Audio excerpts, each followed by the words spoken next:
Hello, good evening, everybody. My name is Clement, and I'm here in Ivano-Frankivsk city, Ukraine. I want to welcome you all to my platform this evening. Please, could you just tell me if you can hear me very well, and then if my camera is in the right position?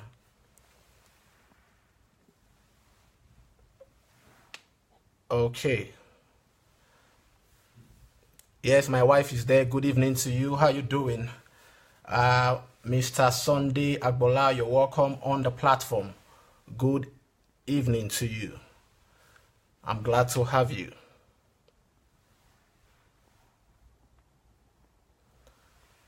Okay, Sean, thank you so much. Thank you so much. Ipo Cynthia, you're welcome on the platform. Okay. Good Hello. evening, sir. Good evening. Yes, good evening to you, doctor. Good evening, sir. How are you doing? Fine, thank you. And how are you doing too? Well, I'm doing very fine. I can see. How is your city there? Oh, very well. We thank God. We thank God. The city is cool. It's very interesting that I'm hosting you on your platform. What do we do? So please, guys, do well to share as you're coming in. We appreciate that you're coming in, and we like that you have joined us. Please do well to share and help us spread the word. These days, the technicalities of Facebook, sometimes they are too complicated for us. And we've been trying to make this thing work. We've practiced, but sometimes the dynamic still changes. So please, as you're coming in, let us know you're here. We would like to celebrate you. Sir Clemsy. Yes, sir. How are you doing? I'm fine, thank you. And thank you for hosting me. On your platform. On my platform. I'm hosting you on your platform. So yeah. I can see your lovely wife is around too. Yes, my wife, she's online and she's watching also with us. Yeah.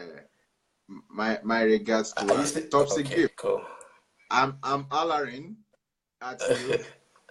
So she can as you're coming in, let us know you're there. Let us know you're there. And please do well to share and invite your friends. Let them know that today is going to be a very interesting program. And we'll be talking with the author of Your Potentials, Source of Your Greatness. We're talking about Clement Ogedegbe. So if you've seen the poster, you see we wrote What Convinced Clement Ogedegbe. So first, I would like you to introduce yourself, briefly to the audience so they can know who they're dealing with. And so for us, when we mention your name, Clement Ogedegbe, I say, oh, I'm mostly Clement. I say, who is Clement? I say, Clement, the married one. So they say Clement, the married one. When we say Clement, the married one, they get it. So you've left our club now. We've not been seeing you in quite a while. This is what marriage does. So before we've been begging people like Pastor Louis Asando, Success Fakolade, and I know you to go and marry. But it's like when they marry, we won't be seeing them too again. Oh, really? But I'm married. Because before we could get you today, we had to write application letter to Topsy Gift. So Topsy Gift, thank you so much for obliging our letter. Yeah, thank you, baby. So briefly, would you like to introduce yourself to the audience? Let them know. First of all, I want to welcome a little about your upbringing. Okay. First of all, I want to thank everyone who has joined this broadcast this evening. We're glad to have you on this platform. And first of all, I also want to appreciate Dr. Bamisaye Victor, for finding me worthy to be hosted, on his platform.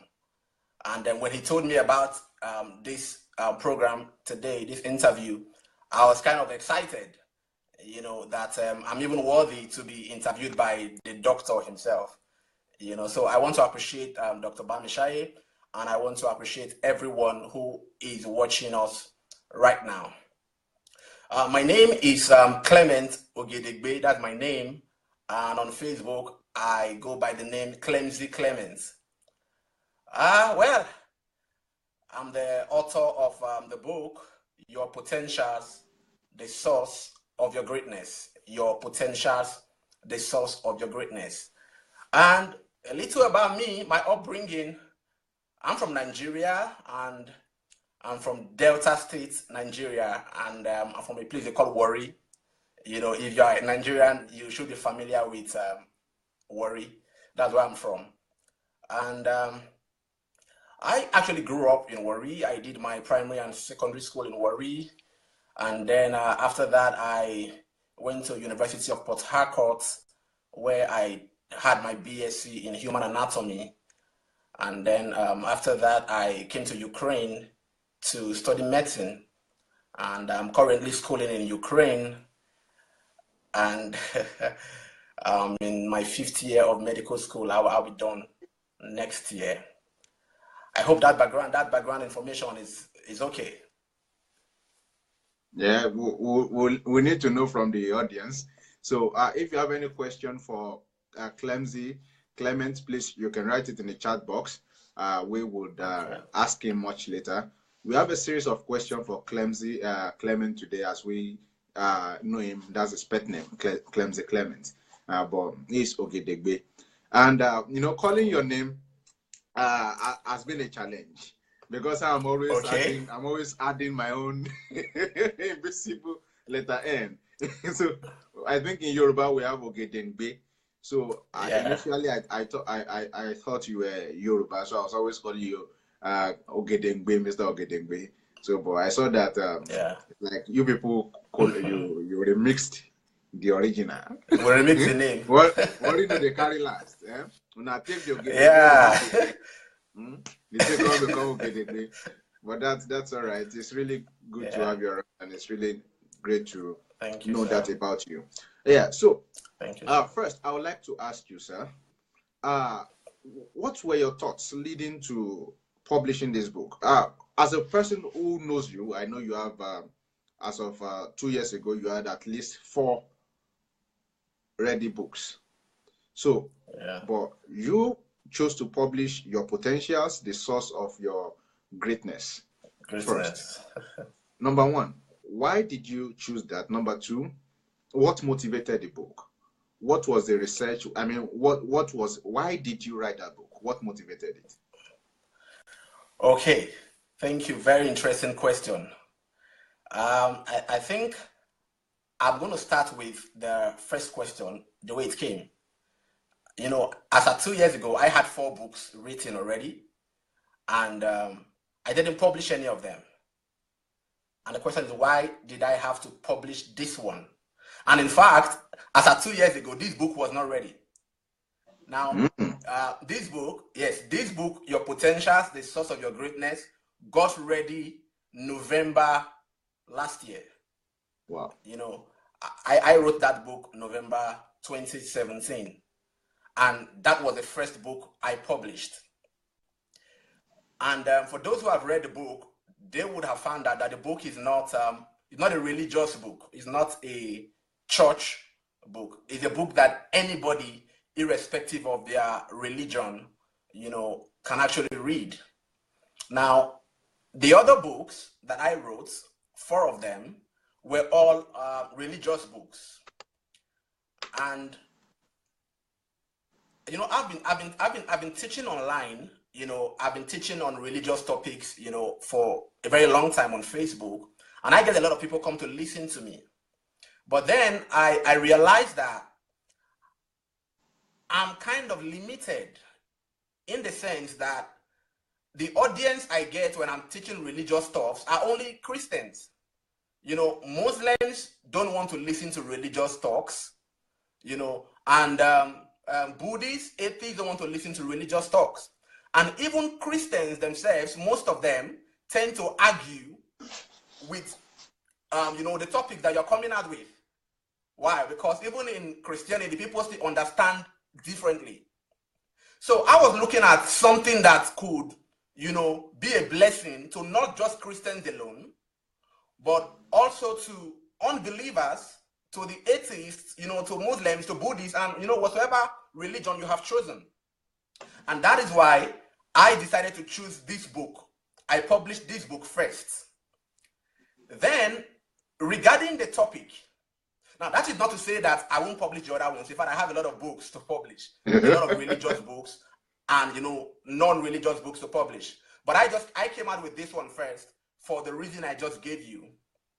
Now, why did I choose that title for the book? What motivated me, to choose that title for the book? And in case you are just joining us, the title of the book is Your Potentials, the Source of Your Greatness. I think I should show you. Yes, please do. Yeah. Now, this is the book. Your Potentials, the Source of Your Greatness. And it has a subtitle that says Secrets to Unleashing Your Full Potentials and Achieving Greater Heights in Life. So this is the book, Your Potentials, the Source of Your Greatness. Now, what was the motivation? I realized that worldwide, people are living beyond their full potentials. Every day I see people. Now, God has kind of given me the ability to be able to see potentials in people.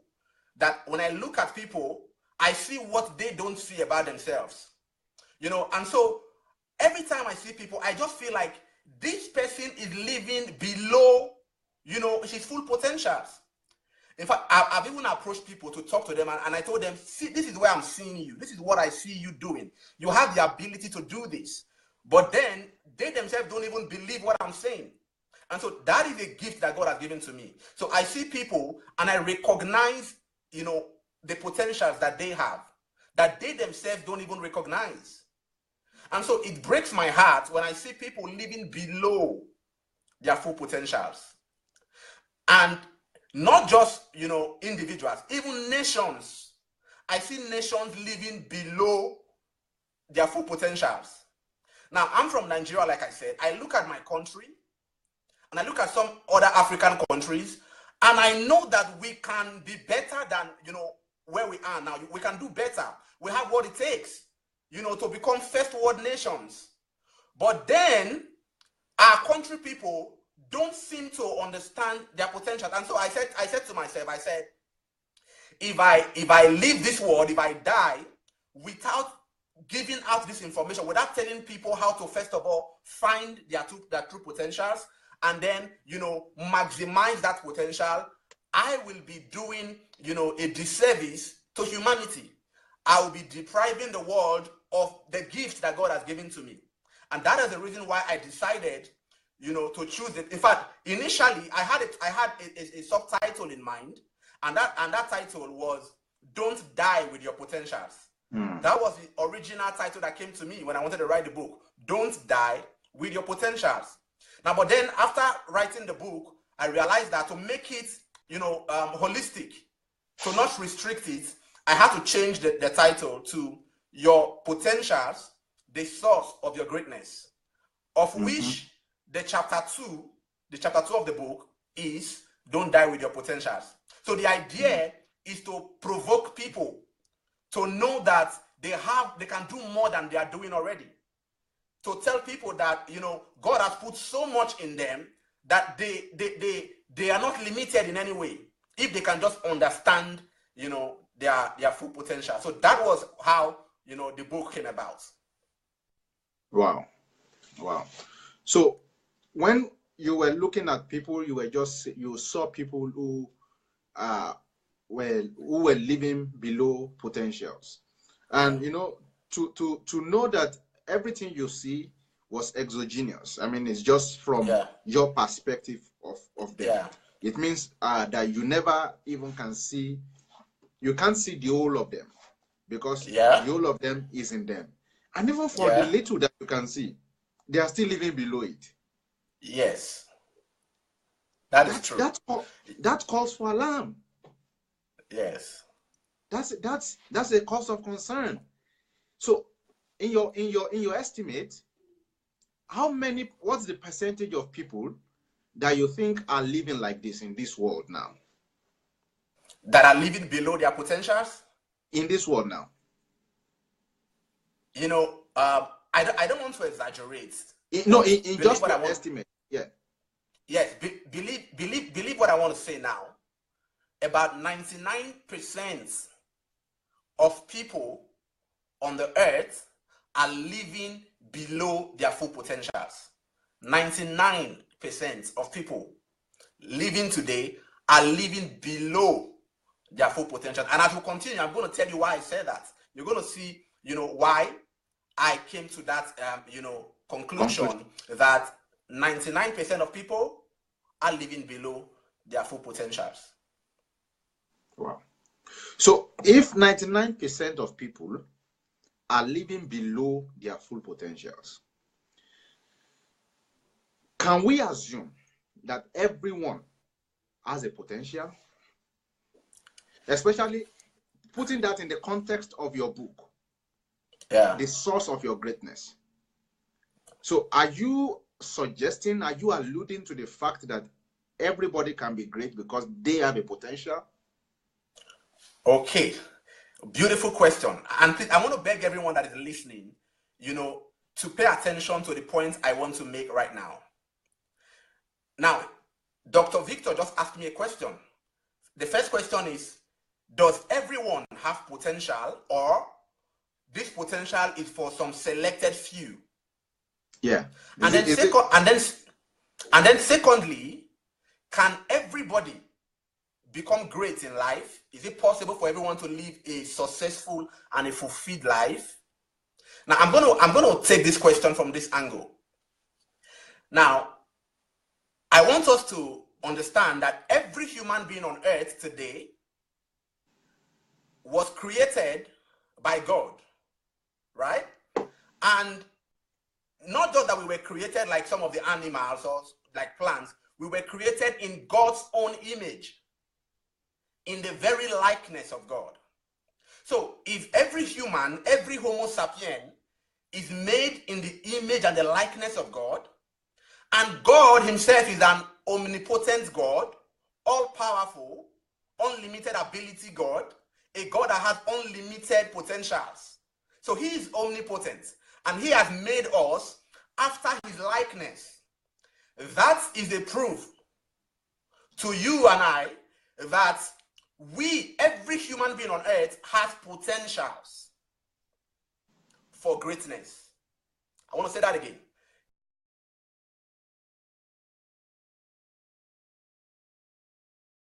For greatness. I hope you can still hear me.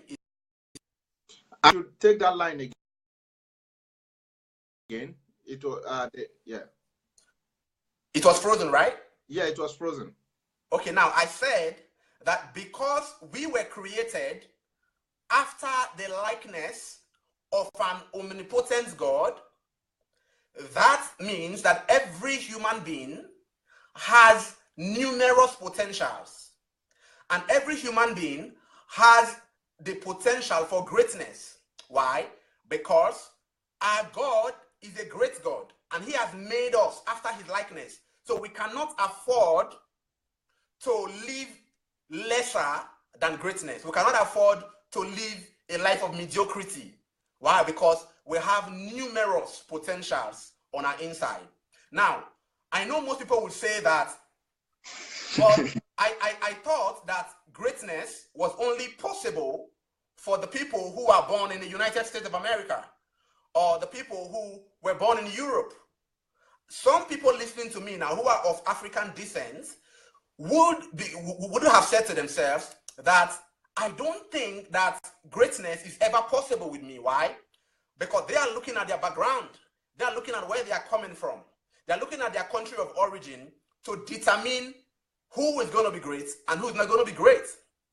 But if we all are Homo sapiens, that is the first thing that connects every human being, irrespective of your race or your nationality.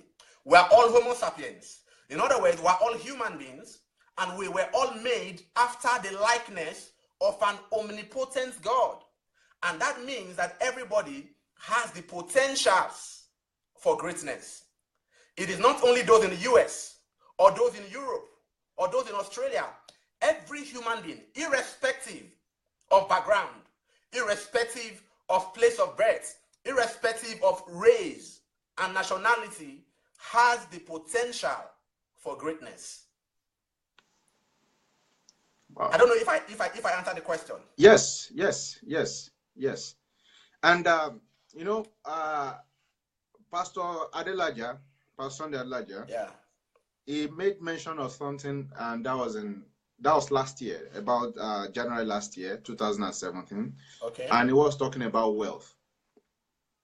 Okay. And he mentioned the 5 basic raw form of wealth. Yeah. And it was surprising to me then that he mentioned human being. Yeah. Just being human as a raw Yes. source. Yeah. So from that and from what you've said now, I would like to agree and say that just because one is human already gives him the potential. Yeah. It already gives him the startup for greatness. Yeah. Yes. But the question that some of the viewers would want to ask is that, don't you think that our background plays a role in our being great, in greatness? Because, come on, people who are born in America, they have things that those of us who were born in Wari or Ekiti do not have access to. So don't you think these things play a role? Or what do you think about that? Okay, now, background, having a role to play, in determining your greatness. This is what I want to say. Now, I am born in Nigeria, and someone else is born in the United States. Do you know that even in United States, there are people who are living in mediocrity? In United States, there are people who are begging on the streets, who are begging, who are looking, who can eat, 3 square meals. Now, they may not publicize it the way Africa publicizes, her poverty. But whether you like it or not, in United States, there are people who are living in mediocrity, people who are living below their potential. And I just told you that 99% of people are living below their full potentials. And I wasn't just talking about Africa. I was talking about the world. That includes United States, and that includes any European country that you can think of. And in fact, the world that we have the 1% that is ruling the world, and the remaining 99%. And these 1%, are from different, countries, not just United States. But then even in United States, there are people living below their full potential. So if 2 persons were born in United States, and one of them is living a great life, and the other one is living in the United States, that is to tell you that it is not the geographical location or the background where I was born that determines greatness. Even in Nigeria, for example, there are people who are doing very well. There are people who have been able to, maximize their potentials. You understand? Now, if you come down to Europe, you will see a lot of, I'm in Ukraine, and we see people begging on the streets, even in Ukraine. But before I came to Ukraine, I used to think that when I come to Europe, I would never see anybody living in mediocrity. I would never see anybody living in poverty. But when I got here, I realized that your location or your background has little or no role to play in determining whether you are going to become great and successful in life or not. So background in fact, if you ask me, it is not one of the factors that determine greatness. It is not. Of course, you and I know of Dr. Sunday Adelaja. He's an African, he's a Nigerian, given birth to in Idomila village. But he's in Ukraine today, affecting the world, living a life of greatness and impact. But there are some pastors or some people who are born in the United States who cannot even do half of what he has done. So it is not the place of birth, it is not the background that determines, greatness. It is what you and I, first of all, it is when you and I discover our potentials for greatness and then work on those potentials, maximize those potentials. That is how greatness is given birth to. And that is why I wrote the book. I titled it, Your Potentials, the Source of Your Greatness. Now, some people would have said, I should have written, Your Background, the Source of Your Greatness. But that will be, that will be a denial of the fact and the truth I just gave to you now. That wherever you are from, you have the potential for greatness. And that's because you are human and the potential for greatness lives on your inside. Well, thank you so much. Clement, or as the world knows you now, the latest author in town, Clement Ogedegbe. Clement, the married one. All right, so thank you so much. Now, that is very true. What you said is very true. We have seen so many times how people have come from rags to riches, how people have come from grass to grace, how people have come from the lowest point in life and have, mounted the scale of success and have surmounted mountains, how hills are bowed before men of ordinary virtues, how men who you will consider ordinary have attained extraordinary feats. We've seen that over and over again. So I think I agree with you in that light. However, there's one point I would like you to expatiate on. I would like you to speak on it. In your book, I'll read a part of your book. It says, before anything came to light and came into visible existence, it first existed as potentials. Potentials, quote, therefore is the beginning of all things. Beginning of all things. Yeah. How do you explain that? That sounds so simple yet complicated.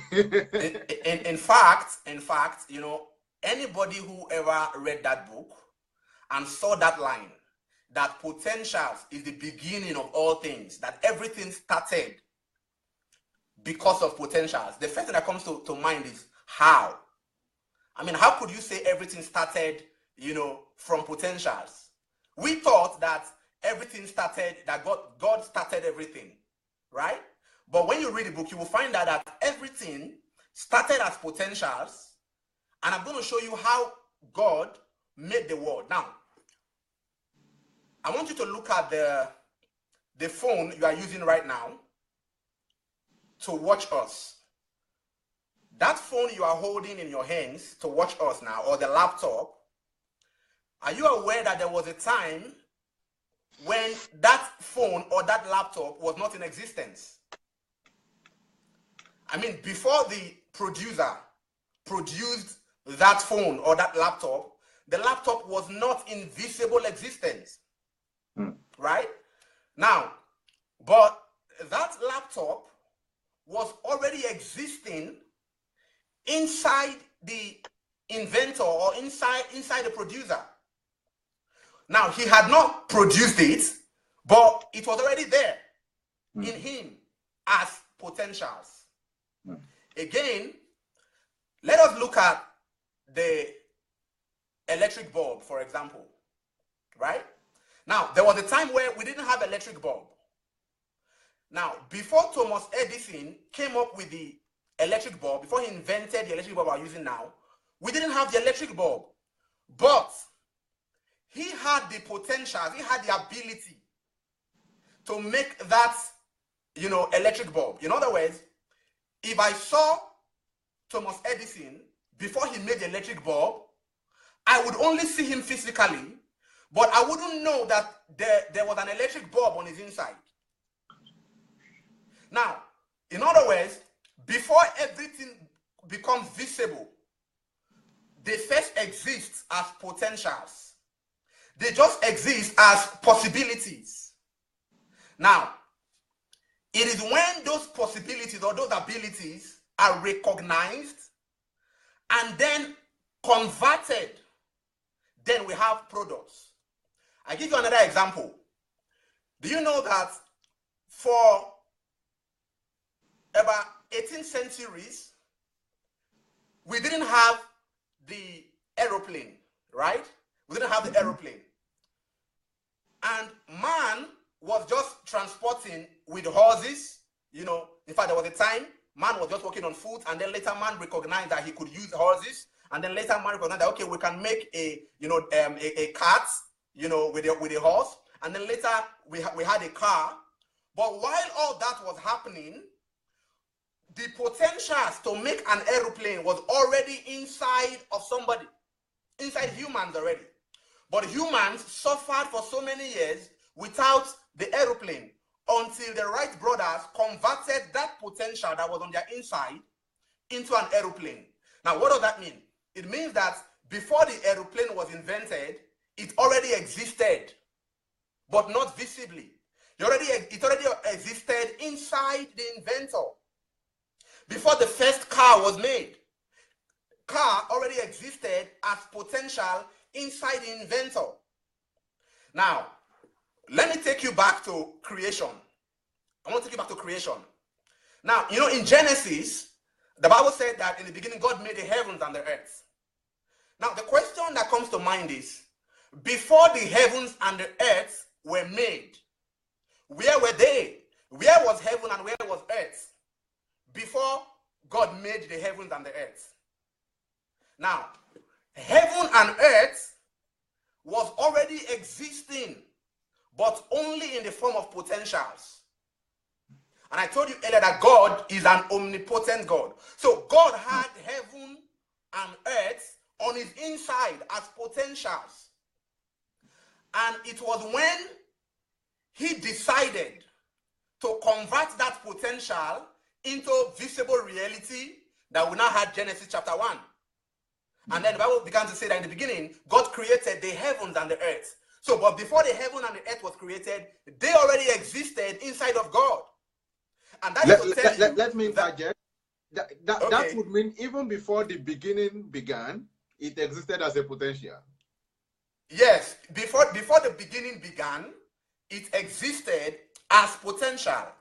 Now, that is why in this book, the chapter 1 is titled Potentials, the beginning of all things. Now, there is nothing existing today, there is nothing in existence today that didn't start, first of all, as potential. Nothing. You know, the atheists, we say that, okay, the world started, they brought the Big Bang Theory, right? They brought the Big Bang Theory, and then they said the world at a time was a minute mass, that the universe was a minute mass. At one point, it was condensed together. And then later on, matter and energy, you know, came together, and then there was an explosion. And that explosion led to the universe. Now, according to the Big Bang Theory, it means I'm not in support of the Big Bang Theory. I'm only using it for an example. Okay? I don't believe that theory. I'm only using it for an example. Now, in that Big Bang Theory, they said that something that was little became the whole universe. There was an explosion that took place, and that little mass became the whole universe. Now, if that were to be true, it means that before the universe existed, as we are seeing it now, it was first of all little. It was first of all minute. Then, when that minute stuff now got developed, it now became the whole universe. But the universe was not in existence before, only a minute mass. So that also means that it is that minute mass had the potential, had the ability to become a whole universe. And that is potential also. So if you want to say the world started as a minute mass, or you want to say God created the universe, anywhere you stand, it is still potentials that gave birth to the universe. Because before the universe became visible, it was inside of God. Nobody saw it, but it was on his inside. Now, there is nothing in existence that did not begin as potentials. But now, why is that important? That is important because if everything on earth started as potentials, as a possibility or an ability to become better or to grow, to develop that latent or that inherent ability to become the best of yourself, if everything started as potentials, then we can say that greatness also must start from potentials. Why? Because potentials is the beginning of all things. Potentials is therefore the source of greatness, because everything starts as potentials. Wow. Wow. If you're just joining, I believe you've missed quite a lot.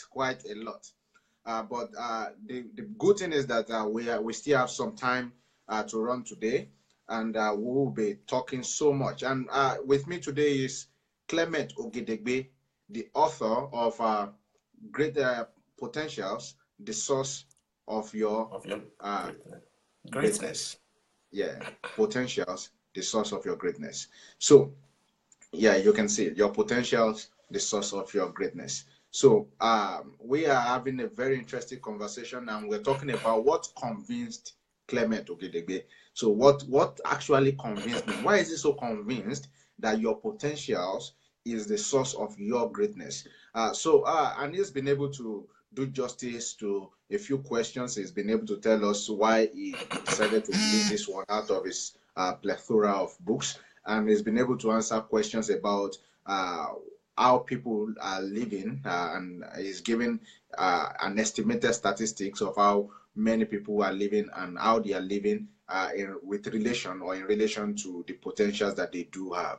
And he's also been able to answer the question of does everyone have a potential? He's been able to back that up with facts, and I find that really interesting. And he's also been able to tell us that and prove to us that potential is indeed the beginning of everything. The beginning of everything. Oh. That statement sounds humongous. It sounds so like intimidating, but well, he's been able to prove it today, and even I can see that potential is really the beginning of everything. But however, I would like to ask you this question, Mr. Clement, as we go on. And before I ask you, I would like to encourage everybody, if you have any question for Mr. Clement Ogedegbe, soon to become doctor, or doctor in waiting, we should call it, please do well to drop it in the comment section. We would really love to take those questions. I'm sure Mr. Clement would be ready to answer those questions. And I also want to implore you, I want to beg you to please share this video so that your friends can get to see it, and you also can get back to watch it in case you missed a few lines. I mean, that's just so. Please do well to share the video. We can take a pause for some few seconds, and while we wait for you to share. So while you do that, I would like to ask Mr. Clement, sir, if everybody have, if we all have our potentials, why do you think that we are operating, some of us below it, some of us as though we don't even have it? What do you think is responsible for that? Okay, now, if you ask me, I would say that the first group of people who are behaving as if they don't have potentials at all are only behaving that way because of ignorance. Because of what? Ignorance. Now, they don't know. In fact, now, let me say it before I answer that question. It is a slap on God's face for his creation to look at himself and say that he doesn't have potentials. Now, for me to say that I don't have potentials, I'm simply saying that God doesn't have potentials, or that God is not an omnipotent God. That's what it means. Or I'm saying that I did not proceed from God, that I'm not in his image and likeness. So it will be an act of ignorance to say that you don't have potentials. You know, I was talking to somebody when I wrote this book, and then he said to me that, but he doesn't think he has potentials. And I said to him, that is very far from the truth. You cannot say you don't have potentials. You can only say that you have not discovered your potentials. In fact, you have numerous potentials, innumerable potentials. And then for you to say that you don't have potentials, that's a high level of ignorance to be able to say that. So, first of all, everybody has potentials. And those who think they don't have potentials, they only need to just read this book. They will find out, you know, that they have more than enough potentials, more than enough. That if they just pick one of those potentials and develop it, I mean only one. If they pick just one potential that they have, just one, and then they develop it, they can get greatness and success from just one. So it is an error to say that you don't have potentials. So everybody has potentials. Now, it is knowledge that determines whether or not you are going to discover your potentials and then maximize it. But are you aware that most people on earth today actually detest knowledge?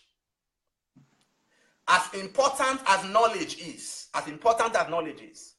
most people detest it. People don't want to learn anything. They don't want to study. Because the truth is, until you study yourself, you have no right to study any other thing. I want to say that again. Until you study yourself and know yourself, it is out of place for you to go and study other things. But what we are doing today in this world is that we are studying a lot of things, and then we are leaving ourselves unstudied, unrehearsed. We are unlearned about our own selves. Listen, we have knowledge of stock markets. We have knowledge of football, Champions League. We have knowledge of computer games. We have knowledge of, of mathematics. We have knowledge of biology and physics. But we don't have knowledge of ourselves. We do not know ourselves. And so the old philosopher will say, he said, man, know thyself. That is the beginning of knowledge. The beginning of knowledge is to first of all discover yourself, to know yourself. I mean, as I'm talking to you now, I have a lot of people studying medicine in Ukraine and in, all over the world. They are studying medicine, but they have not studied themselves. They don't know themselves. And if you don't know yourself, you will conclude that you don't have potentials. It is ignorance that makes a man say that he doesn't have potential for greatness. That is why when people do not have knowledge, they die with their potentials. For my people perish for lack of knowledge. And that is why the Bible says, in all thy getting, get wisdom, get understanding. Why? Because without knowledge, without wisdom, without understanding, potentials are wasted. Life is wasted. And so, knowledge preserves life. And so, if you will get anything, if you will learn anything at all, learn yourself. Study yourself. Discover yourself. Find out all your potentials. You see, there is a gold mine of potentials on your inside. A gold mine of potential. A well of potentials on your inside. But most people don't dig deep to discover those potentials. Now, if you don't study yourself, you will never know yourself. And if you don't know yourself, if you don't have knowledge, you will conclude that you don't have potential for greatness. Now, in this book, the chapter 4 of this book is titled The Need for Knowledge. The Need for Knowledge. And I said in this book that if you don't know yourself, forget about any other thing that you are learning. Because you will live far below your full potentials. So that's one. That's one.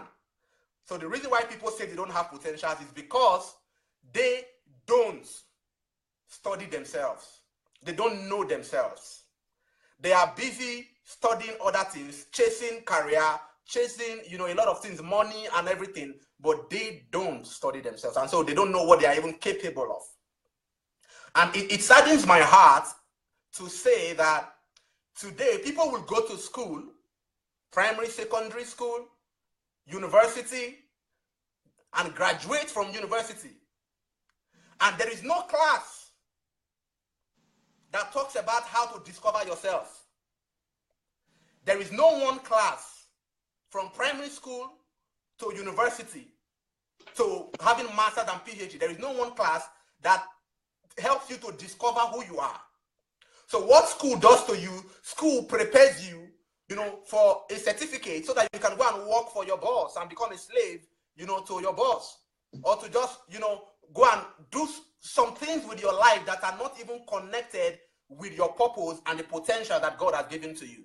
And so because people are not taught how to discover themselves in schools, everybody graduates from school, becomes, a medical doctor or an engineer, and yet do not know what he or she is capable of.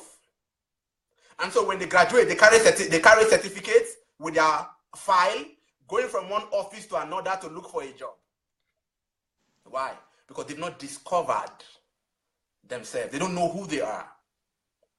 And that is why everybody, listen, I wish I could make everybody read this book. I wish that there is something I could do to make the whole world read this book. You will find out that you are living below your potential, not because you don't have potential, but because you don't know how to maximize your potentials. So knowledge is key. Then secondly, the other people who believe that they have potentials, but then they are still living below that potential.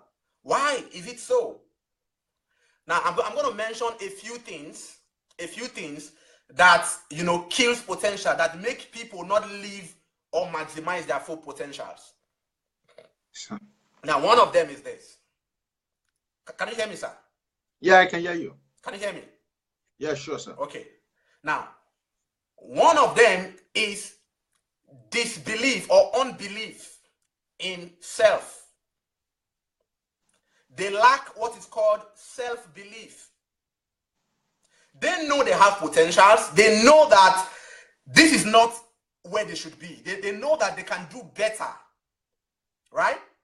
They know they can do better. But they don't believe that they can actually achieve that greatness. Now, I give you an example. Somebody may be living, let's say somebody is living. Now, I want to rate greatness just to explain this fact. Let's assume that I have numbers from 1 to 10, right? And number 10 is the height of greatness, the highest height, the highest level of greatness. And then somebody is in number 1.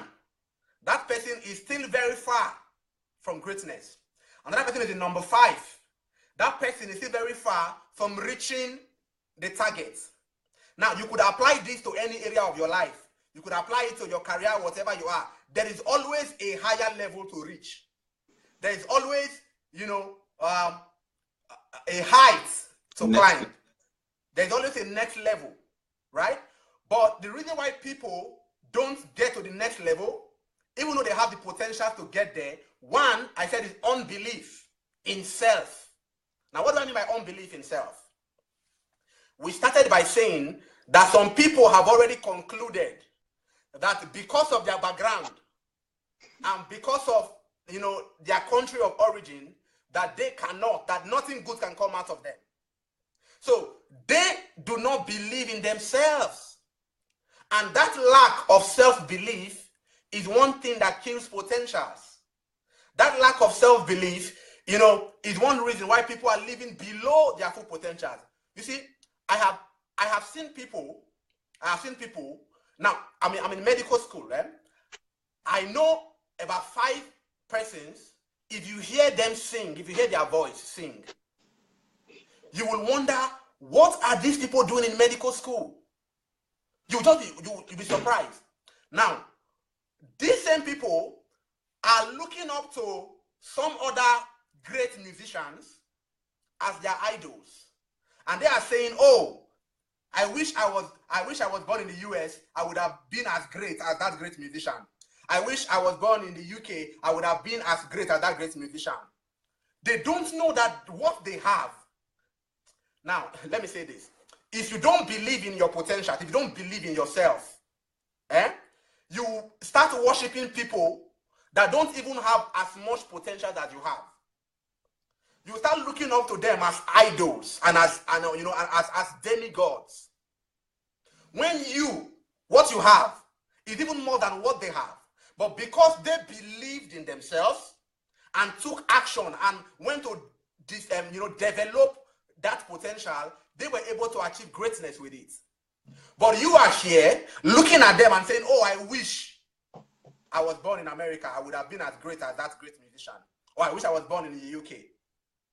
So lack of self-belief is one reason why people don't maximize their potentials. Lack of self-belief. And it is painful when I see people who don't believe in themselves. They doubt themselves, they doubt their ability, they doubt what they can do.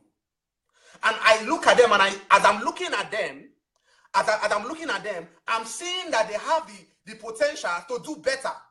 But they are thinking that they are disadvantaged. They are thinking that they are limited by their background, or by their country of origin, or by their race. They don't believe in themselves. So lack of self-belief, or what you could call self-doubt. People doubt their potentials. They doubt what God has put on their inside. But anybody who is able to cultivate self-belief, anybody who believes that he can achieve greatness, is already on his way to greatness. Anybody who believes that he's on his way to greatness who believes that he has potential or has the ability for greatness is already on his way to greatness. So if you believe you can, you will. And that is a starting point. But if you don't believe, even if you have 1,000 potentials on your inside and you don't believe in yourself, you will remain a mediocre. You will remain in poverty. You will remain, you will live a failed life. And someone else who does not even have as much potential as you have, but have self-belief, will rule over you. That is why everybody must believe in themselves. And listen, if you don't have any other reason why you should believe in yourself, I want to give you one reason, just one. If you don't have any reason to believe in yourself, I want to give you just one. I told you that you were made after the image and after the likeness of God. That should be enough for you to believe in yourself. That should be enough to tell you that you are a replica of God. You carry God on your inside. That is why you cannot afford, to pity yourself, to look down on yourself, to demean yourself, to bring yourself low, to self-pity. It's now, I'm sorry, a lot of people from Africa, if you talk to them, they begin to tell you about, they begin to pity themselves. Or some people are born from poor backgrounds, and they begin to use that background as an excuse not to believe in what they have. But whether your background is good or bad does not deny the fact that you have potentials on your inside. And all you need to do is just believe that you can. Believe that you can. And once you believe you can, that is it. That is the starting point. You are already on your way to greatness. So that's one, lack of self-belief. Number two, why people don't maximize their potentials, why people don't fulfill their potentials, why people live below their potentials. The second reason is what I call comfort zone. Comfort zone. People are just comfortable where they are. People are just, are satisfied with status quo. People are just, what the word to use now? They just believe that the level they are now is okay for them. And so because I'm okay, I'm just okay, at least I'm better than the person who, now, let's say I'm on number 5, right? And someone else is on number 1. Now, because I feel that, okay, I'm on number 5, at least I'm okay, I'm okay here. They are just comfortable, but they don't know that there is a possibility to get to number 10. And so people stay at number 5, and while they are at number 5, they just remain in that comfort zone. And once people stay in their comfort zone, they begin to die. Their potentials begin to die. Now, comfort zones are comfortable, but comfort zones kill potentials. Comfort zone is an enemy to greatness. Staying in your comfort zone deprives you of all that you could become in life. So don't just be satisfied with where you are. There is always a next level. There is always a greater height. And you have potential to get to that greater height. In every area of your life, there is always a next level. So don't say, okay, I'm doing well, I think I'm okay here. No, don't you ever settle in your comfort zone, because if you stay in your comfort zones, all of your potentials will be there with you. And when you finally die, you will die with them. You will not maximize them. Now, a man wrote a quote, and he said that everything you are looking for in life, everything you are looking for in life can be gotten once you walk past the walls of your comfort zone. If you are able to come out of that comfort zone, if you are able to go the extra mile, put in the extra energy, burn the extra candle, put in the extra sweat, the extra hard work, once you are able to do that, then everything you are wishing to get will come to you. Why?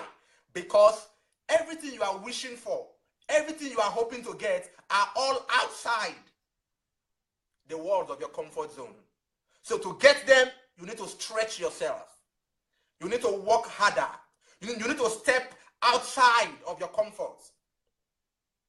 And until you do that, you will have potentials for greatness, but you will remain in mediocrity. And you will be happy with mediocrity. You see, that is the irony. A lot of people are just happy with mediocrity. They're just celebrating themselves. Oh, I've tried. But God has made you with the potentials for more than mediocrity. It is an error to live on this earth and die a mediocre. Why? Because I told you that you came from an omnipotent God, a great God. I cannot afford. God is not a mediocre. I cannot afford mediocrity. That is why I will put in the extra energy, put in the extra work that is needed to become the best of myself. So because people love comfort zones, they don't fulfill their potentials. So first thing I said, people don't fulfill their potentials because they lack self-belief. They don't believe in themselves. In fact, a lot of Christians, they claim to believe in God, but they don't believe in themselves. In fact, they think it is a sin to have self-belief. They think it is an error to believe in self. And because of that, they look down on themselves. And so when they do that, they don't fulfill their potentials. Secondly, love for comfort zone. When people love comfort zones, they don't see anything pushing them to do more, to work harder, to pay the extra sacrifice, to go and discover that potential and then maximize it. They don't see that. They are just comfortable. They don't want to try something new. They don't want to delve into unknown territories and unknown realm. They are afraid to take that step. They are saying, what if I take the step and it doesn't work out? What if I go outside my comfort zone and I realize that, there is nothing outside my comfort zone? What if I crash on the way? What if things don't work out the way I planned it? And because of that love for comfort zone and the fear of an uncertain future, people remain in their comfort zones and they don't fulfill their potentials. I give you a third reason. Can I go ahead, sir? Yeah, please, by all means. I give you a third reason why people don't fulfill their potentials. It is called fear. Now, have you heard of the word called the fear of public opinion? The fear of public opinion. There are people who cannot just go out and express themselves and make use of all that they have on their inside and maximize their potential. Why? Because they are afraid of what people will say. They are afraid that, okay, what if I fail? What will people say? What if I make mistakes? What will people say? And so they are afraid of public opinion. And anytime you are afraid of public opinion, what you are doing, you are caging yourself in your comfort zone. Anytime you are afraid that what if I do this, what will this person say and what will that person say, you will never be able to maximize your potential. Why? Because anytime the thought comes to your head, and interestingly, most people know that the level they are is not where they should be. They know, but they are afraid to try something new. They are afraid to take a step, to move forward. Why? Because of what people will say. Or what if I fail? What if it doesn't work out? Do you know, some of you may be listening to me now, there is a song on your inside. There is a book on your inside. There is a factory on your inside. There is an orphanage home on your inside. There is an NGO on your inside. But for fear of what if it doesn't work? What if I sing this song now and people say the song is not nice? Or what if people say my voice is bad?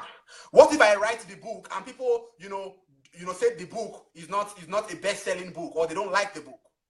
So because of fear, people just sit back with their potentials and do nothing with them. So that is the fourth reason why people don't fulfill their potentials: fear. And I wrote in that book a quote that says, everything you are looking for is on the other side of your fear. I want to say that again. Everything you are looking for is on the other side of your fear. Now, what does that mean? It means that greatness you are looking for, if you could just overcome your fears, you will get it. That success that you are looking for, if you could just overcome your fears and take the bold step, you will get it. Anything at all that God has placed in your heart to do, anything God has given you potentials for, if you can just eliminate fear and then take the bold step, you will see that it is easy to get. Greatness is easy. Success is easy to get. But you must overcome your fears. Once you overcome your fears and take the bold step, you will be surprised how much you will achieve in life. You'll be surprised how great you will become in life. Wow. This is a total package. Thank you so much for those capsules, those nuggets of wisdom. I believe that as they are dropping into the minds of our listeners today, that they will begin to look into themselves and begin to see what they can re-engineer, what they can restructure. it is not, one cannot overemphasize, and it is not an overstatement to say that on earth, on this earth, I'm not saying in heaven, I don't know of other realms, I don't know of the third heavens, the second, the fourth, or the fifth, or even the seventh heavens, but on earth, on this earth that we have, it is more important. It is more important to believe in self than to believe in God. That's true. Why? That's Because true. it's so easy to drop responsibilities to divine power. Yeah. It is very easy to believe in, Yeah. I mean, one could just believe in some and drop responsibilities to considers higher power. Yeah. For man to succeed on earth, he must believe in the deposit God has made in him. He must believe in the investment God has made in him. So the whole idea of then believing in God is to believe that he has put in you what it takes to represent him. Yeah. So, and if you refuse to believe in that, you are not just failing yourself, you're failing God, you're failing humanity, and you're failing every ounce of trust that God has in you. Then I so much agree with you. And when it comes to the fear of public opinion, well, the point is just do it. Do what you've got to do. Do it afraid. Do it even. In fact, do you know that quality is a very good quality to have? I mean, for someone to get something done in a very qualitative manner is a very good. It's a very good thing to do. But even for authors, right? That's why we always have revised editions. Yeah. In my book, But Not Orphaned, okay, let me tell you one thing that happened. Okay. There was a story I shared in that book, and it turned out that was my belief when I was writing it. Yeah. So the person who was concerned about that story was now reading the book, and I said, but Victor, this was not the narration of what happened. So when the person now explained it, then it was now clear to me that what I did not understand before. Yeah. So I knew it, even though I knew it was a story that no, I wasn't writing something bad, but it was just my own understanding of the events. So, but the good thing about that is that I now have the opportunity to write a revised edition. The same thing with everything you do in life. Yeah. Yet it is true that sometimes you have just only one chance. But you know what? I tell you this one thing. The only things we regret in life, write it down. The only things we regret in life are the things, not just that we didn't do, that we have control over. The things that we don't have control over, we don't regret them. We don't, because we don't feel any sense of responsibility. But you and I know there's a knowing in you that there's something you can offer. What limits you at a particular point in time is you are looking at a platform, you are looking at the level at which you can offer that thing. And so you are beginning to now grade yourself and your importance and your relevance and how much you can actually offer. But you know that there is something. But you know what? Yeah. You need to start somewhere. The journey of 1,000 miles starts with a step. And the idea of getting to your destination is only a potential that you have on your inside. And the only way to make it a reality is to take that first step. Yeah. So I'm speaking to someone just as the author has spoken, that God believes in you. We are waiting for you. And the only reason why we are waiting for you is because we believe in you. All right. So thank you. I think much has been said about that. On a note of rounding up, of wanting to round up, you made an assertion in your book which says everyone lives two lives on earth. Can you explain that further? Everyone lives two lives. Everyone has two lives on earth. Has two lives.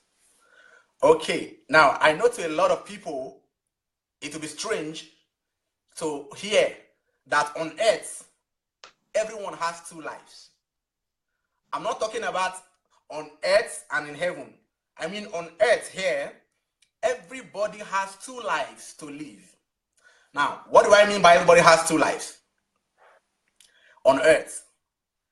Now, your current life, the level where you are now, is your first life. And I told you before that there is always a next level. There is always a higher level. Now, that higher level is your second life. So at every point in time, you have two lives. One, the life you are living now, and the life you aspire to live. Now, let's assume, for example, that I was born, or I want to write 10 books. Let's say that is my goal for this year, right? But then, now, let's assume I've written only 2 books. So, where I am now, the life I have now is that I have just 2 books. But I have another life, and that life is to get 10 books. So, at any point in time in your life, there is always something you are aspiring to get.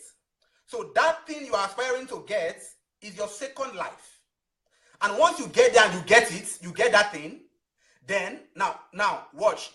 If I'm here and I'm supposed to get here, the distance between where I am and where I want to get to is potential.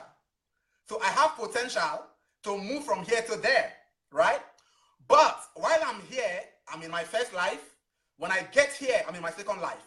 And once I get here, there is always another level again. So this becomes my first life, and this next level becomes my second life. Now, if you have a goal of producing 20 songs, 20 albums, or 20 songs before you die, and now you have produced only 1 song, you are still in your first life.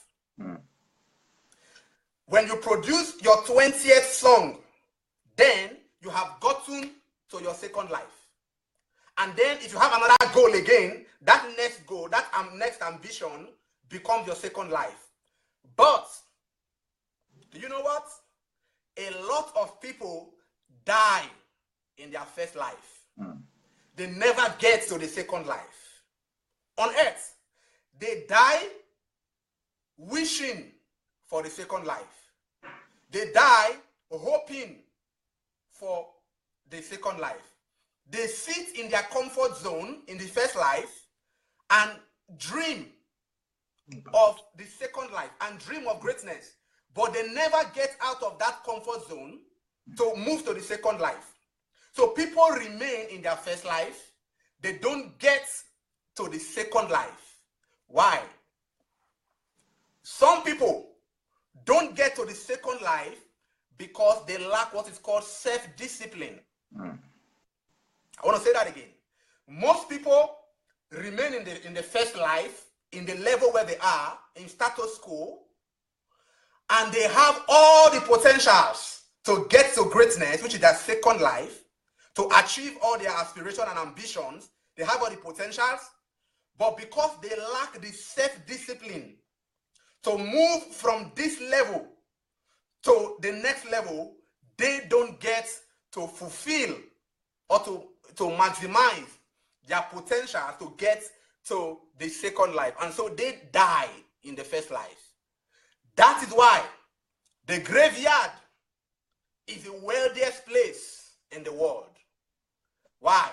Because there are a lot of people in the graveyard who had potentials to become the best of themselves, who had potential to change the world, who had the ability and the capacity to live a great life, but they died in the first life. At the first level, at the lowest level, they died in mediocrity because they could not discipline themselves enough to get to their second life. And so, a man said that untapped potential is the difference between where you are and where you ought to be. I want to say that again. Untapped potential is the difference between where you are and where you ought to be. So the difference between your first life and your second life is untapped potential. You have not tapped into your potentials. You have not maximized your potentials. You have not converted your potential to get to the second life. And why is that so? Lack of self-discipline. What is self-discipline? Self-discipline is doing what you know you should do, when you should do it, even when it is not convenient. I want to say that again. Self-discipline is doing what you know you should do, when you are supposed to do it, even though it is not convenient. So, what does it mean? I want to, for example, I want to write 10 books. Let's say every year, I want to write 10 books, for example. That is my second life. But discipline is required to be able to sit down every day and study what I want to write about. Discipline is required to, spend my night, like when people are sleeping, discipline is required for me to be up in the night and be studying. And then discipline is required for me to sit down before my laptop and begin to type, begin to write the book, or pick up my pen to begin to write the book. But if when it is time for me to study on the topic I want to write about, at that same time, Man U and Chelsea has football match to play. I want to ruffle some feathers now. I'm about to ruffle some feathers now. Man U and Chelsea has football match to play, and you are a die-hard fan of Chelsea. But discipline requires that at this time, I should be writing my book because I want to write 10 books. That is my second life. But because of my love for Chelsea, I decide to go and watch Chelsea and Man U, and I forget to write my book. What is that? Lack of self-discipline. So by the end of the year, I may not even write 2 books, but I wanted to write 10. So that 10 is my second life, but I could not even write 2. Why? Lack of self-discipline. So it is lack of self-discipline that make people live all their lives with untapped potentials. And untapped potential is the difference between where you are and where you ought to be. So now, there are people who know that by this time, I should be reading. But they want to go for a party. Their friend, a friend is having a party, or they want to go to the club, or they want to go play computer game. At the same time, when they know that they should be converting their potentials. So anytime you give up what you ought to be doing, anytime you give up what you ought to be doing for pleasure, you lack self-discipline. And such a person will never be able to live the second life. And so most people die in the first life just dreaming and just hoping and just wishing that one day things are going to be good, that one day they're going to become great, one day they're going to become successful. If you lack self-discipline, you will just wish and wish and wish and hope, and nothing will happen. You will never be able to maximize your potentials, and you will not be able to live your second life. Wow. If you are just joining us on the conversation, we're talking about what convinced Clement Ogedegbe. And who is Clement Ogedegbe? Clement Ogedegbe is the author of the book, Your Potentials, Your Source, the Source of Your Greatness. Your Potential, the Source of Your Greatness. So if you've not, if you don't have a copy of the book, I advise you to grab a copy on Amazon. I guess the link will be pinned on this conversation, so you should get your copy on Amazon. And if you are in Ukraine, and you can get the hard copy. And the good thing is, even from Amazon, I believe you can get your hard copy if you are not so conversant with reading, or you don't like reading e-materials. So this is a book that you must read. It's a book for the moment. It's a book for the now. So I guess you have to read it. We live in an age that is in dire need. Is in dire need of potential. It is in dire need of people who will start converting their potentials and making it realities. It's in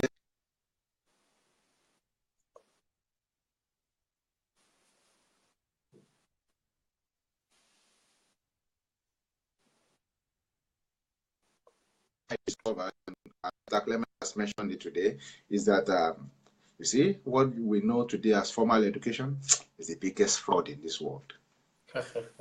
Biggest fraud. It shortchanges people because it was designed on the platform of raising more workers. Factory workers. It was designed on the platform of raising more people to fit into the work system.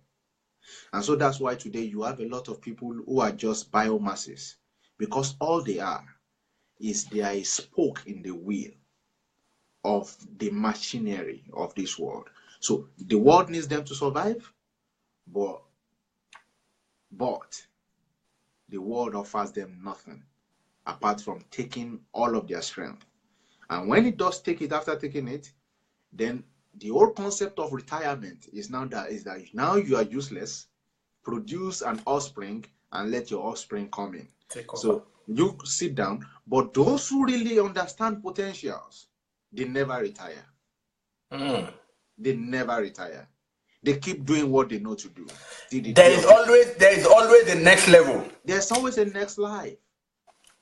There's always a next life. So when I discovered this, I was in first year of medicine. Okay. So the last time I was a typical medical student was first year, first semester.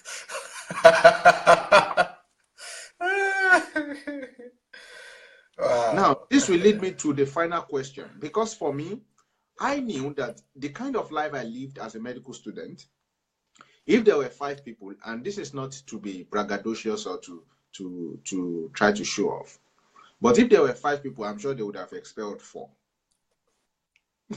Or let's say they were expelled 3. One will struggle, and probably the other one will be the one to succeed. You know, I mean, I'm sure you have just a tip of the things I was able to do as a medical student, the different things. Now, my timetable were crazy. The way I lived was crazy, and to know that I was studying, and my basic study was not even medicine as much as, in fact, I have only failed one exam all through my medical school.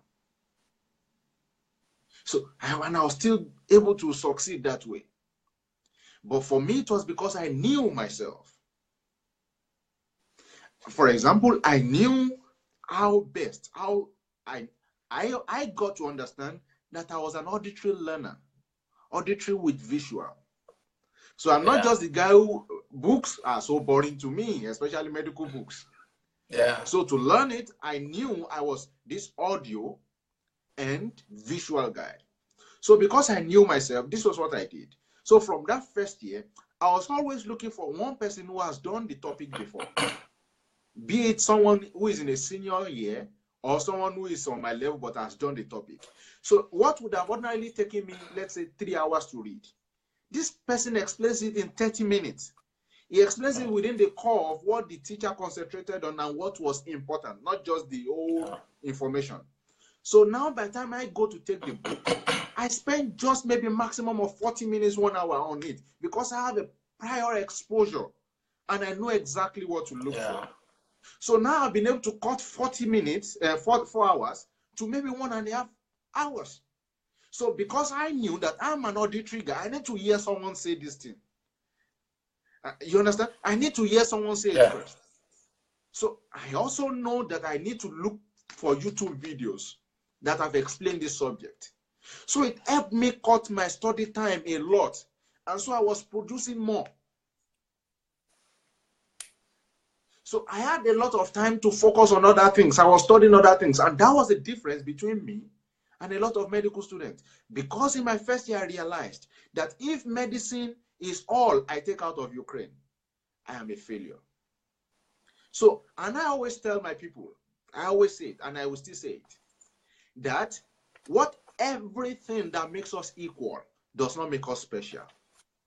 So I was blessed enough to be in a school where everybody was studying medicine. So I could not be special if medicine was what I was waiting for. So I started to study myself. I started to discover myself. I started to maximize and use what I have.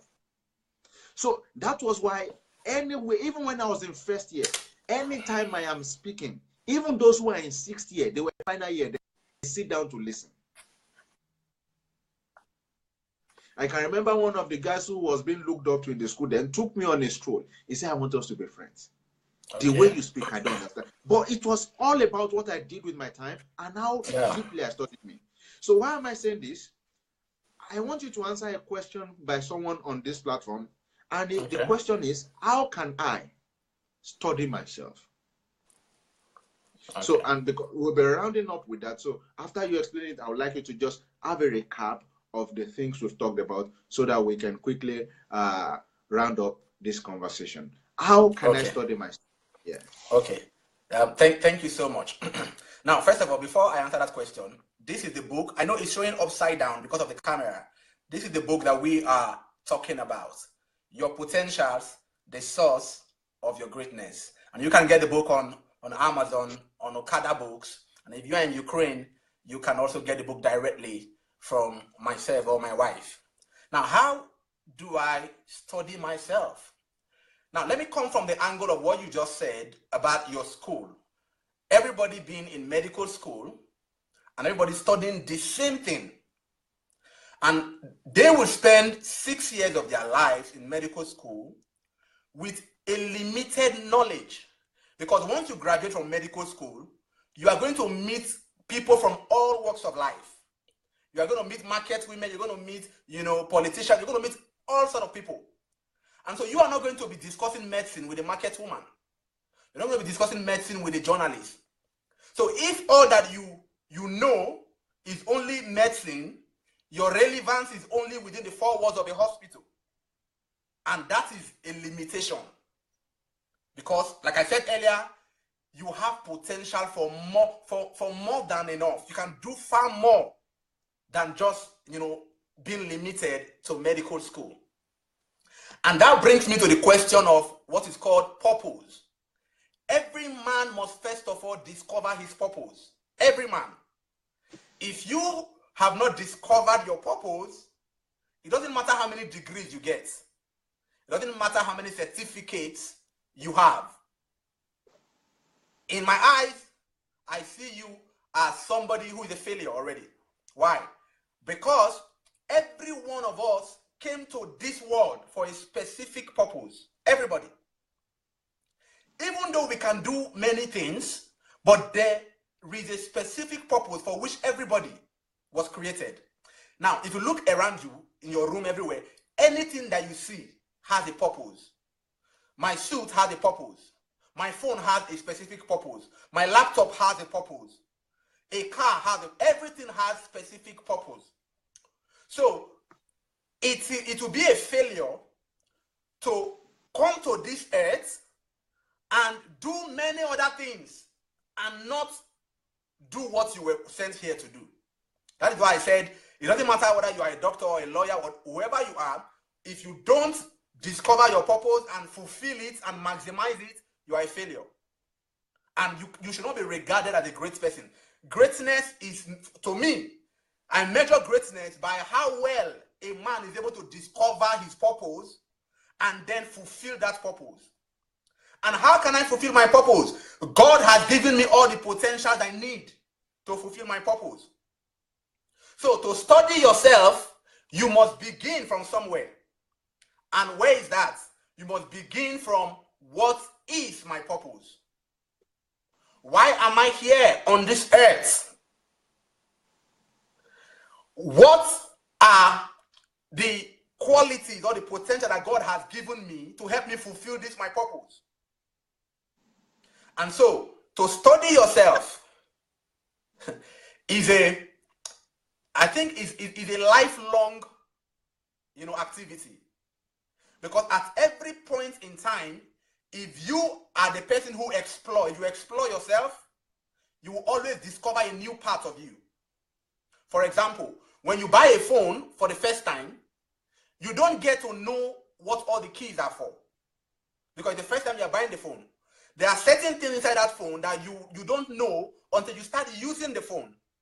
So when you start using the phone, the more you use the phone, the more you discover more, icons, you discover more, functions in that phone. In the same way, the more you make use of yourself, I'm going to explain what I mean by making use of yourself. The more you explore yourself, the more you try something new, the more you delve into unknown territories, the more, you do things that you've not done before. You now discover that, oh, so you mean I could do this? I don't, if those of you who read the book, I wrote in that book, I wrote in this book that I never thought that I could write a book. It never came to my mind at all that I was going to be an author of a book. Now, why? I did not study myself as a then. I have not tried something. I just concluded that, oh, book is not my thing. I don't think, I hate to write. And I gave the story in the book, how I started writing. I saw an opportunity and I grabbed it. My mentor was asking one day that, oh, who can edit books for me? As at then, I never considered myself as a writer. Something just said, why not? I indicated interest that, okay, I can write. And the reason why I indicated interest was because of the money that we were going to pay those who were going to, to edit the book. So I said I could write because of the money. I needed the money. But I never knew that was a setup by God to bring out the potential that I never knew I had. Mm. So if I had not seized that opportunity to say, okay, let me try. I want to try. Let me write. I would never have known that I could write. So what am I trying to say? I'm trying to say that one of the ways to study yourself is to make use of all your abilities. Do things that you've not done before. Do things you've not done before. One thing with potential, let me tell you, one thing with potentials is that the more you make use of the potentials, the better they become. The more developed they become. In biology, there is a theory by Lamarck that is called the theory of use and disuse. And in that theory, it was stated that any part of your body that you constantly use will become developed. And so, now, for example, if you see my bicep, my muscle, my arm muscle, it's very small, right? But do you know that inside this muscle, I could so develop it that my bicep would become so big that everybody will begin to see it. Amen. But now, but you say amen. now, how does that happen? I only need to go to the gym and work on my arms. When I work on my arms, if you see me in the next 1 year, I'll become a macho man. I'll be so big. Now, how did I discover that big muscle? I went to work with my hand. So what does it mean? It means that anything that you don't use will never get developed. So there are potentials inside of you now that once you are able to develop them, they become bigger. But how do you even know that you have those potentials? The first thing you do is to discover your purpose, number one. Second thing you do is to take on tasks that you've never done before. Now, I want to challenge every one of you. If there is anything that you have concluded that you cannot do, if there is anything at all that you have concluded that you cannot do, I want to beg you to go and work on that area. To go and work on that area. Go and try it out. You'll be surprised that what you thought you couldn't do is even your strong points. You'll be shocked. That is what happened to me. So I'm challenging every one of you. Go and do things that you thought you could not do. You'll be amazed that you already have the potentials to do those things. Now, as I begin to round off, I want to just list a few things. I want to list a few things because some people came to me and they said, I don't think I have any potential. I don't think I have any potential. Why?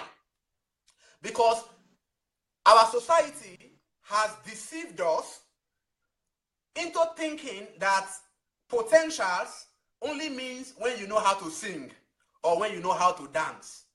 And so if you don't know how to sing or how to dance, you will not say, oh, I don't have any potentials. I cannot be like this person. I can't be like that person. But let me tell you, there are potential that you have that you don't even know that there are potentials for greatness. I want to list them. One, if you can write, if you can hold a pen and just write something on paper, you already have potential for greatness. Believe me. If you know how to hold a pen and write on paper, you have potential for greatness already. Time will not allow me to tell you why I said that, but you will find it in the book. And I stated in that book how just the ability to hold a pen to a paper could lead you to greatness.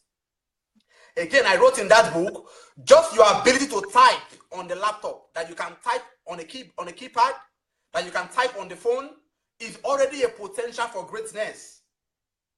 This book that we're talking about now, I typed it on the laptop. And that is how the book came about.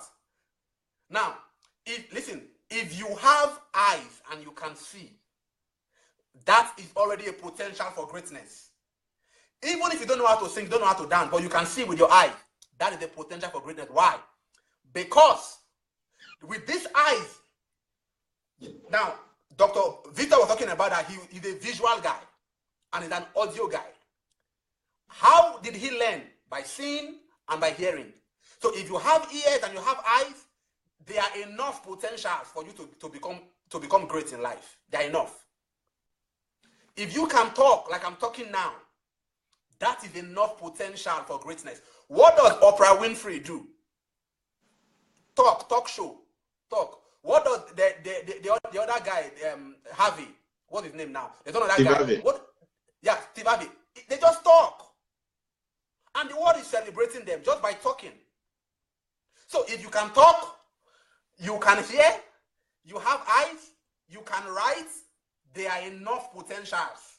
In fact, so even if you cannot hear, you cannot talk, you cannot see, it's potentials. It's still potential for greatness. We are reminded of people like Ellen Keller. Yeah, Ellen Keller, she was deaf and she was blind. And she said that it's a tragedy to have eyes and not even see with them. And she even impacted the world more than a lot of people that have eyes. Even though but another potential that you have again is your brain. God is so kind enough to have given you a brain. That is the potential for greatness. If you could just work on your brain alone, even if you are blind, even if you are handicapped, look at Pastor Nick doing exploits everywhere. If you just have brain, you have potential for greatness. So nobody can say that he does not have potential for greatness. They only need to know that those things that they trivialize are actually the potentials that will make them great in life. And they can find how to convert those potentials to greatness in this book. Your potentials, the source of your greatness. Thank you. So if you don't have that book yet, please do well to get it. Get it, and we'd like to get your reviews. Please put your reviews on Amazon. For those of you who have read it already, I think your reviews will really encourage other people who are coming who are potential buyers or readers of this book. Please put in your review on Amazon or Okada Books or wherever it is that you got it. Please do well to share your views on the books and the things you got. Share it online. Please do well to share it. Encourage people to get this book, because we cannot afford to live in another generation of wasted potentials. You know, some people said, someone said something, and it was amazing to me today. He said, those who blame a generation, and the person was particularly referring to this generation, our generation. He said, often forget those who raised it. Okay. So that means the way we have turned out is as a result of the way we've been raised.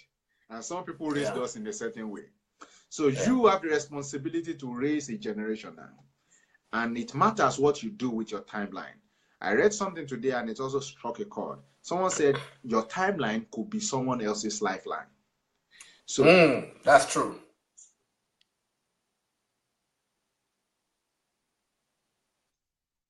Helpful are they? Because that also is your potential.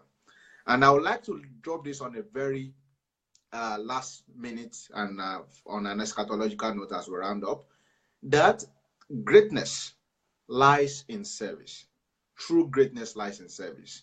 But you can never serve if you do not have value.